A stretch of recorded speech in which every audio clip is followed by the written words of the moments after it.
बिस्मिल्लाहिर्रहमानिर्रहीम। Dear students, जो आज हमारा टॉपिक है वो about the chemistry of class first year है। फर्स्ट ईयर केमिस्ट्री का ये टॉपिक है और टॉपिक क्या है? Bond length. बॉन्ड लेंथ किसे कहते हैं? डियर स्टूडेंट, बॉन्ड लेंथ की डिफिनीशन क्या है? डिस्टेंस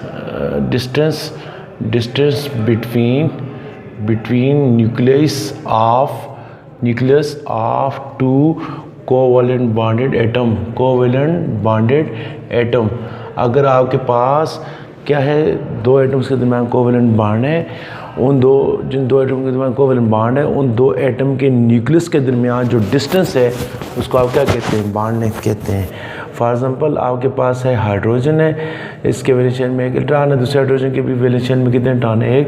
ये दोनों एक इलेक्ट्रॉन क्या कर लेते हैं? शेयर कर लेते हैं। अभी इसका न्यूक्लियस यहाँ पर है, इसका न्यूक्लियस यहाँ पर है। दोनों के न्यूक्लियस के दरमियान जो डिस्टेंस होता है इसको आप क्या कहते हैं? बॉन्ड लेंथ कहते हैं। तो डी स्टूडेंट, जो बॉन्ड लेंथ होता है इसको किस में मेजर करते हैं? यूजली पिकोमीटर में, या किस में मेजर करते हैं? एंगस्ट्रॉम में, या फिर इसको किस में मेजर करते हैं? नैनोमीटर में। इसको क्या करते हैं? इसको रिप्रेजेंट करते हैं। और यूजुअली जो बॉन्ड लेंथ होता है, बॉन्ड लेंथ यूजुअली क्या होता है? इज़ डबल होता है। ये बॉन्ड लेंथ क्या होता है? डबल होता है। किसका? Double of atomic radius.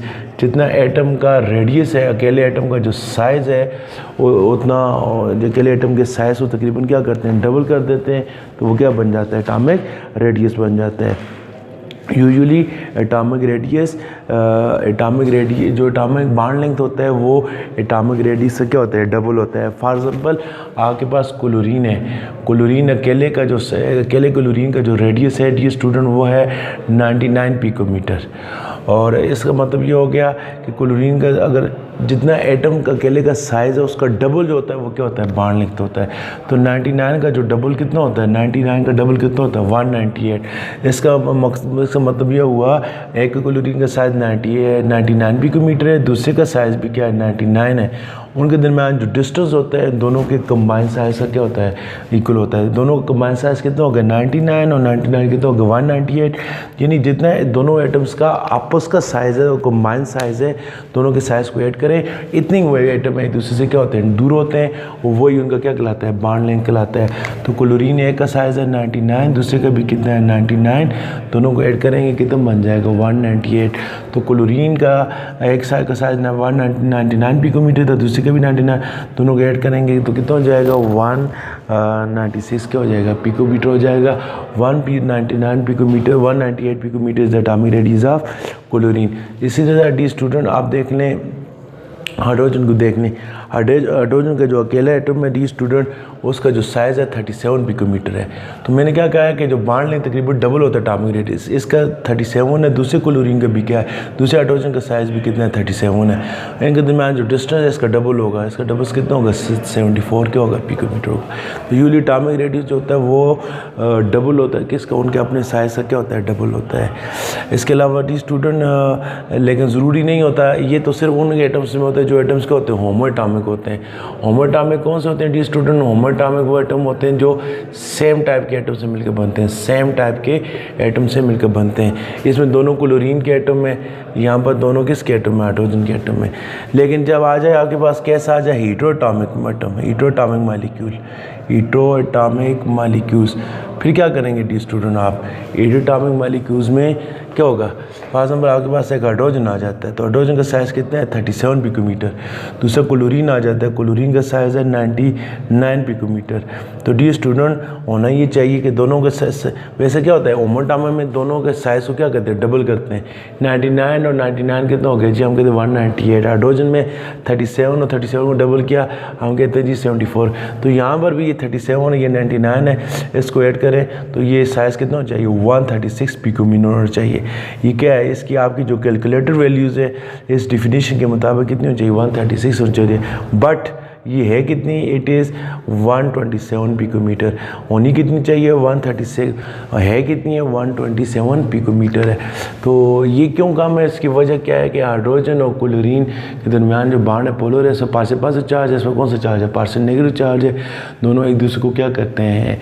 Attract करते हैं। अट्रैक्शन की वजह से इनके दरमियान फोर्स अट्रैक्शन डेवलप होती है और इसका जो साइज़ है काम होकर कितना हो जाता है 137 से काम होकर साइज़ कितना हो जाता है 136 से काम होकर कितना हो जाता है 126.7। तो हाइड्रोजन और क्लोरीन का जो बॉन्ड है लेंथ होनी कितनी चाहिए थी स्टूडेंट, ये होनी चाहिए थी 136 होनी चाहिए थी, है कितनी 127। ये जो 9 पिकोमीटर का डिफरेंस है ये किस वजह से है, हाइड्रोजन और क्लोरीन के दरमियान जो बॉन्ड है उसकी हाई पोलैरिटी की वजह से आया है। इसी तरह डी स्टूडेंट आप उसको देख लें हाइड्रोजन और फ्लोरीन को, हाइड्रोजन और फ्लोरीन की जो बॉन्ड लेंथ है कैलकुलेटेड वो होनी चाहिए 108 आनी चाहिए, लेकिन प्रैक्टिकली ये 108 कैसे आनी चाहिए, इसका साइज़ होता है 37 होता है और डी स्टूडेंट इसका जो साइज़ होता है वो 71 है, दोनों को ऐड करें कितना होना चाहिए 1708 होना चाहिए, लेकिन प्रैक्टिकली कितना है एक्सपेरिमेंटली कितना है ये 92 पिकोमीटर है। ये कौन सी वैल्यूज़ है, कैलकुलेटेड इतनी होनी चाहिए क्योंकि डेफिनेशन के मुताबिक बॉन्ड लेंथ क्या है, दोनों एटम्स के एटॉमिक रेडियस क्या होता है डबल होता है, तो 37 और 71 108 होने चाहिए, है कितना 92 है। तो ये जो कमी आई है 10 से 8 से 92 तक आई है किसकी वजह से आई है, उसकी पोलैरिटी की वजह से आई है। तो ये डिफरेंस आ रहा है डी स्टूडेंट उसकी वजह से। इसी तरह अब आप देख लें इसको HBr को देख लें, HBr तो हाइड्रोजन का साइज़ है 37 पिकोमीटर, कितने है 37 पिकोमीटर और इसका साइज़ है कितना 144, दोनों को ऐड करें कितना मान चाहिए 151 क्या होना चाहिए पिकोमीटर होना चाहिए, लेकिन प्रैक्टिकली जो हाइड्रोजन ब्रोमीन का जो है वो कितने डी स्टूडेंट 141 है, होना कितना चाहिए 151, कैलकुलेटिव वैल्यू है प्रैक्टिकली है कितना है ये डी स्टूडेंट 141 है। तो ये जो 141 है ये किसकी वजह से ऑन द बिहाफ ऑफ इस हाई पोलैरिटी इसके इलेक्ट्रोनेगेटिव की वजह से। ठीक हो गया डी स्टूडेंट, ये हो गया हमारा topic bond length. Bond length के साथ दूसरी जो चीज़ हम पढ़ते हैं वो क्या है बॉन्ड एनर्जी। बॉन्ड एनर्जी किसे कहते हैं, नाम से जाहिर है बॉन्ड एनर्जी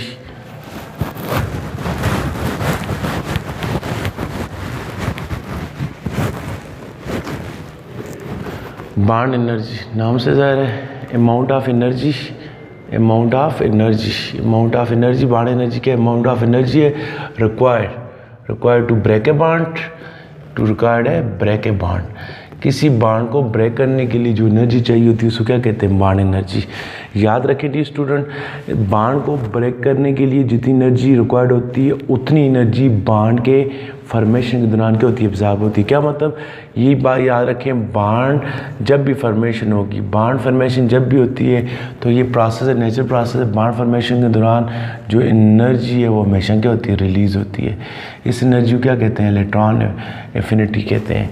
और अगर बॉन्ड आपने तोड़ना है, बॉन्ड आपने ब्रेक करना है तो इसके दौरान एनर्जी क्या होगी एब्जॉर्ब होगी। बॉन्ड फॉर्मेशन के दौरान एनर्जी रिलीज़ होती है, इसको कहते हैं इलेक्ट्रॉन एफिनिटी, और बॉन्ड ब्रेकिंग के दौरान एनर्जी एब्जॉर्ब होती है। ठीक है, तो जितनी energy bond energy absorb energy release during bond formation always equal to energy absorb during bond breaking. ये बात याद रखें, जितनी एनर्जी बॉन्ड की फॉर्मेशन के दौरान रिलीज़ होती है इतनी एनर्जी बॉन्ड की ब्रेकिंग के दौरान क्या होती है एब्जॉर्ब होती है। ये बात आप माइंड में रखें। ठीक है, फॉर एग्ज़ाम्पल आपको इसकी एग्जांपल देते हैं बॉन्ड एनर्जी की। फॉर एग्ज़ाम्पल आपके पास है हाइड्रोजन है, तो हाइड्रोजन और हाइड्रोजन के दरमियान जो बॉन्ड है इसको ये स्टूडेंट ये भी बताता चलो बॉन्ड एनर्जी की यूनिट होती है वो क्या होती है किलो जो पर मोल, यानी इसको पर मोल के हिसाब से करते हैं, उसकी यूनिट क्या होती है जो या क्या होती है किलो जोल होती है। मतलब जिस तरह आप डेली लाइफ में कोई भी चीज़ सेल करते हैं लेते हैं किस हिसाब से होता है दर्जन के हिसाब से, तो केमिस्ट्री में कैलकुलेशन किसकी बेस पर होती है मोल की बेस पर होती है, और इसकी यूनिट क्या है जोल, और जब जोल बहुत ज़्यादा हो जाता है तो क्या बन जाता है किलो जोल। तो एनर्जी रिलीज इसकी यूनिट क्या होती है किलो जोल पर मोल। फॉर दो हाइड्रोजन के दरमियान जो बॉन्ड है डी स्टूडेंट उसकी ब्रेकिंग के दौरान कितनी एनर्जी रिलीज होती है 634 किलो जूल पर मोल। ये हाइड्रोजन की क्या है बॉन्ड एनर्जी है। एक मोल अगर आपके पास हाइड्रोजन गैस है उसकी ब्रेकिंग के दौरान कितनी एनर्जी रिलीज होगी 436 किलो जूल एनर्जी की होगी रिलीज़ होगी। ये एक मोल के दौरान है। इसको आप ऐसे भी लिख सकते हैं 436 किलो जूल एनर्जी रिलीज़ होगी।